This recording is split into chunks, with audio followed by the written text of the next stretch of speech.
सेना को भी लेकर एक बड़ा असंतोष सा माहौल है बख्शी साहब ना। अगर कॉमन मैन की तरह देखें, हम हमारे जैसे जो कॉमन मैन है वो सेना मतलब हमारे लिए सब कुछ आ जाती है, बीएसएफ भी हमारे लिए सेना है, आईटीबीपी हमारे लिए सेना है, लेकिन सेना की छवि हमारे दिमाग में वही होती है जो आप लोग जिससे संबंधित हैं जी। लेकिन ये भी देखा गया है कि एक जवान और एक बीएसएफ का जवान और एक सेना का जवान दोनों ही एक ही ऑपरेशन में शामिल हुए, यहाँ तक कि शहादत भी हुई, लेकिन दोनों की जो रिवॉर्ड है वो भी अलग अलग थे, दोनों के साथ जो व्यवहार हुआ वो भी अलग अलग हुआ।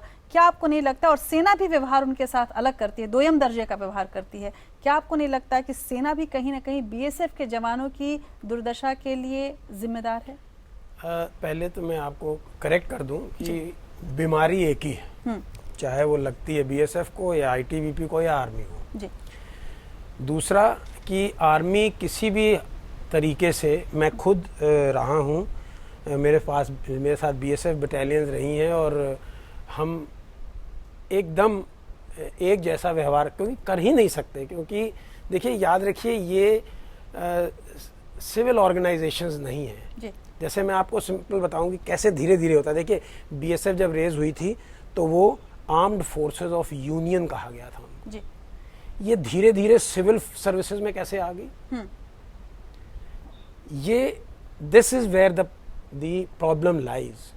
देखिए आर्म फोर्सेज में जो we are not managers as officer, we are leaders, और लीडर्स वही होते हैं जो साथ साथ कंधा लेके चले, कंधे के साथ कंधा मिला के चले। ये नहीं कि आप पैरा ट्रूपर की तरह आ गए और डीजी बन गए। सो ये एक सबसे बड़ी त्रुटि है जो कि बीएसएफ में हुई है, और आप मानेंगे नहीं 20% आईपीएस ऑफिसर्स डीआईजी लेवल के ऊपर हैं, बिल्कुल जी। 50% हैं आईजी लेवल के ऊपर और एक एडिशनल डीजी है, जबकि 5th पे कमीशन ने कहा था कि 50% होने चाहिए। क्यों नहीं है जी? क्योंकि ये जो काडर मैनेजमेंट हो रहा है और जो जिनको देखना चाहिए, चाहे वो आर्मी हो चाहे वो बीएसएफ हो, this was civil control, civil ITBP also and Assam rifles also. हम लोगों का कंट्रोल था सिविल गवर्नमेंट, बिकॉज हम लोग डेमोक्रेसी हैं और civil does not mean bureaucracy. Civil meant political control, लोगों का कंट्रोल हमारे ऊपर होना चाहिए। हुआ क्या कि पॉलिटिशियंस तो पॉलिटिक्स में बिजी हो गए और जो गवर्नेंस है, अब गवर्नेंस नाम के आप जितनी भी दुर्दशा देख रहे हैं, ये हम गवर्नमेंट को कहते ही नहीं है, क्योंकि वो तो बिजी है, इलेक्शन लड़ना है, अगला फिर इनॉग्रेशन के लिए जाना है, ये करना है वो करना है, लोगों से मिलने जाना है वगैरह। गवर्नेंस कौन करेगा? तो ब्यूरोक्रेटिक कंट्रोल रह गया है। और ये ब्यूरोक्रेटिक कंट्रोल जो है, ये जो भी government is natural.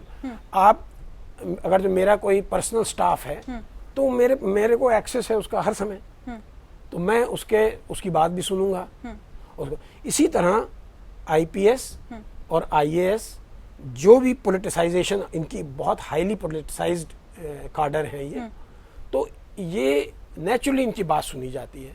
And it is not कि मैं कोई ग्रीवेंस कर रहा हूँ कि वो गलत करते हैं, हाँ। लेकिन गलत करने की काफी गुंजाइश आ जाती है, वो इस तरह से कभी नहीं देख सकते हैं। इट इज समथिंग लाइक मैं जाऊं फॉरेन सर्विसेज में, मुझे एक्सेप्ट करेंगे?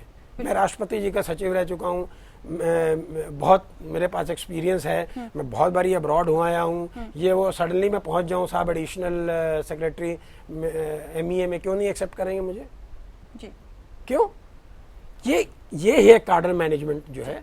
अब सिंपल चीज रखी, बहुत सही बात कही इन्होंने कि जब गठन हुआ था तब हमने मदद मांगी थी जी। इंडियन आर्मी भी जब रेज हुई थी तो ब्रिटिश आर्मी वाले लोग थे, बिल्कुल जी, लेकिन चले गए, उनको साथ में लेते जब 1986 में जब कोर्ट ने कह दिया कि अब ऑर्गेनाइज्ड हो गए हैं, तब तो आप चले जाइए।